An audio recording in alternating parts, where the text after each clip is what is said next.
Teddy. Mr. Teddy.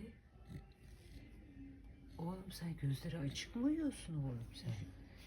Sen gözleri açık mı uyuyorsun Mr. Teddy? Anne. Gözleri açık mı uyuyorsun sen? O nasıl bir uykudur lan? Mr. Teddy.